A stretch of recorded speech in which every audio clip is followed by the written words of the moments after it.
think we could win 3-0, we could lose 3-0. I think, you know, Spurs are always the type of team that will give you the opportunity to create chances against them, but they're also going to make chances up the other end. So it's going to be very exciting. And I guess we've got a sense of freedom kind of coming up against the top 6 side. Like, there isn't that pressure. And yeah, I think it'll be quite open. It's going to be exciting.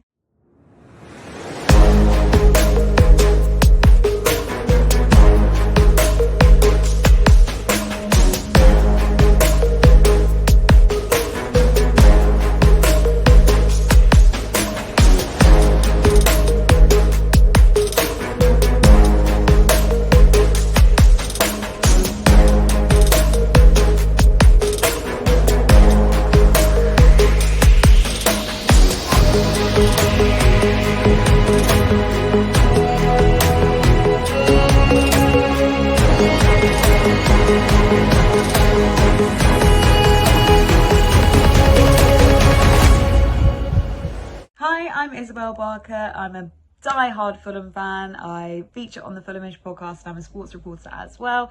And I am very excited for Fulham to travel to Tottenham. I think in my lifetime, it's always been a pretty bleak fixture as a Fulham fan, but I think things might be on the up. But yeah, my general mood as a Fulham fan at the minute is feeling good. I think we were getting very overexcited, maybe a little bit too much, but it was with good reason. You know, before we played Wolves and we lost 4-1, we were 7th in the table, playing some really lovely football, on a great run of form. I think, as I said, that the Wolves result was maybe a bit of a reality check, but I still think we could dust off our passports or have dreams of dusting off our passports. Maybe it's a little bit over ambitious at this point in time, but I don't think that one result can derail our season. I think, you know, it was one negative result and I don't think that's going to kind of take us off track too much. But I just think at this time of the season, it's absolutely crucial, isn't it? There's so little points separating 2nd from 10th.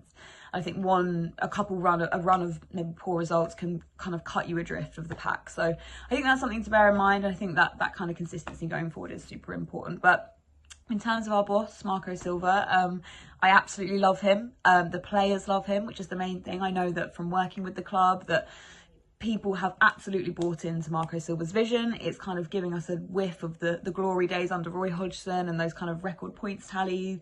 You know, these are things that we're speaking about now under Marco. It's seeming possible. You know, we went on a European tour under Roy Hodgson, and it's kind of feeling like this could be the first time that the first time since then that it happens again. And I think he's just taken us from a yo-yo club to a, you know, secure Premier League team with minimal fuss. You know, there's no rowing with the board. There's no like really lavish transfers or anything like that. It's just getting a really good bunch on board, buying into his philosophy. He's attracted some really great names, like they've done their job, or maybe they may have moved on. You know, we got Paulinho for peanuts, who sold him to Bayern. I know that the likes of Willian wouldn't have come without him, and they played a massive role while he was at the club. And also he, you know, that championship promotion season was exceptional, and then, as I said, securing those kind of safe place finishes in the Premier League. But he's also managed to do that losing some of his biggest players. You know, we lost Alexander Mitrovic, we lost João Palhinha, and we're still standing, and now we look like we could fight for a spot in Europe. So yeah, happy days under Marco for sure. In terms of my aims, I think that achieving a top 10 finish spot, let alone a spot in Europe, will be difficult, very difficult. But it's a realistic prospect for us now.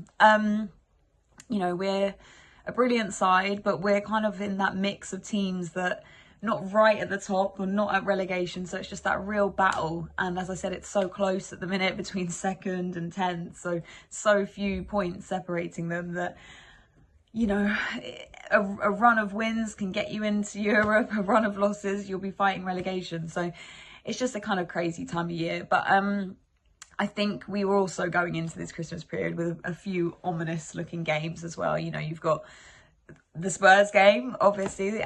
We've got Liverpool, Chelsea, away trips. I think there's kind of some winnable maybe home games to Brighton, Southampton, Bournemouth, but still, I mean, any team can bring it, so it's a pretty menacing prospect. yeah, but looking at, when I think of Tottenham this season, I know it's like the word on everyone's lips, but it is that consistency, and you hear Ange talking about it in his press conference and things like that, and it just must be so frustrating as a Tottenham fan. And that's not me being patronised or anything, that's me being respectful, because I just feel like so close yet so far type thing. Like, they're the type of team that can thump the champions, Man City, and then lose to Ipswich. It must be really frustrating, and obviously that consistency is something that is so spoken about at Spurs, and I guess only time will tell. Only time will tell. If you guys, I do believe you have the minerals to kind of be a top 4 team this season for sure. Be in Europe, be in those Champions League spots, but it is that killer word. It's definitely consistency. I think in terms of Ange, just like having been to a couple of his press conferences, and obviously as a journalist, having worked with him a little bit, I do find him. I like how straight talking he is. He doesn't hide from difficult questions. He fronts up to things. He takes the blame. He's frank with his players, and I really like that approach. I think it's kind of a no BS approach. I mean, in terms of my memories of this fixture, as I said, it's pretty bleak, because I think up until we'd beaten you guys last year, we'd lost about 14 of 16 or some ridiculous stat like that.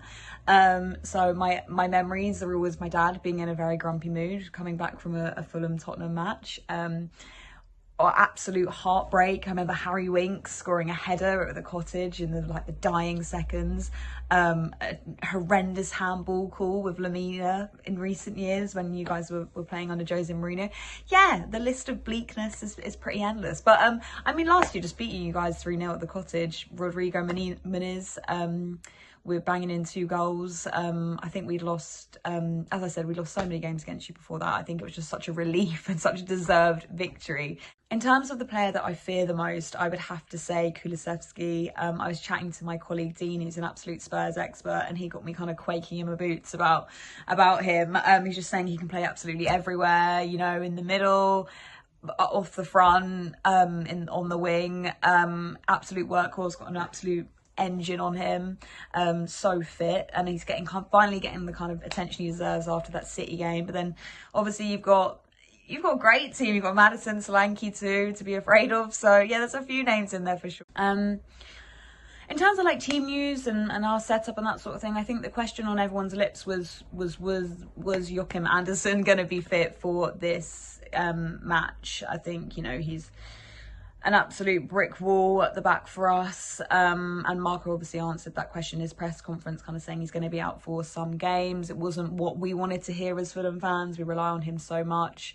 I don't know how long he's going to be out for, but he obviously got sent off earlier in the season, and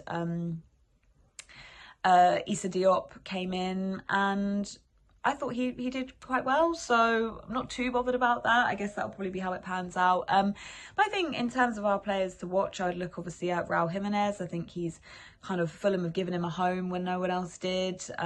He's got 6 goals this season, not huge numbers, but I also just think he's kind of flourishing in a Fulham shirt this season, so he's definitely one to watch. But Harry Wilson, his versatility, I think his ability to kind of play here, there and everywhere could really come to play in this Spurs match. And I think he also often comes on as a substitute, but I think he should kind of be saying, why am I not playing matches now? So I definitely say Harry Wilson's one to look at. Obviously Jimenez, Iwobi, I could say all of them. I'm a Fulham fan, I love them all. I think we could win 3-0, we could lose 3-0. I think Spurs are always the type of team that will give you the opportunity to create chances against them, but they're also going to make chances up the other end. So it's going to be very exciting. And I guess we've got a sense of freedom kind of coming up against the top 6 side. There isn't that pressure. And yeah, I think it'll be quite open. It's going to be exciting. I think the TV cameras have missed a trick not getting on this one, because I think it's going to be an exciting game. There's always that element of Spursiness there. You could winning to City and then potentially losing to Fulham, or Fulham-ish in terms of losing to Wolves and beating Spurs. That's what's on the cards. I think that's really exciting. I don't think Marco Silva is going to be too drastic with his tactics. I think Adama Traore could be back on the pitch, you know, considering that kind of trademark and high line, you know, the defence basically camped out in the opposition penalty box could suit a Traore number for sure. I guess if Adama comes in, then Nelson would drop out. Harry Wilson, as I said, I'd love to see him given a run, you know, in the 10 ahead of Berger or Lukic. Adama, I'd like maybe on one side, Iwobi on the other. I think, yeah, with Wilson, he will be asking what more can he do to get a start, you know? I just think he's been exceptional this season. I think his versatility, as I was talking about, could be a bit of a curse in this, actually, because he can play on one side or in a 10, and I think that makes him so useful as a substitute that he might not start. But, yeah, really looking forward to this one. And just both teams in general, I have high hopes for them. I think Spurs will finish 4th at the end of the season. I think Fulham are going to finish 6th. Call me crazy, but yeah, I think both of us will be, I guess you don't need to dust off your passports. We will certainly be dusting off our passports.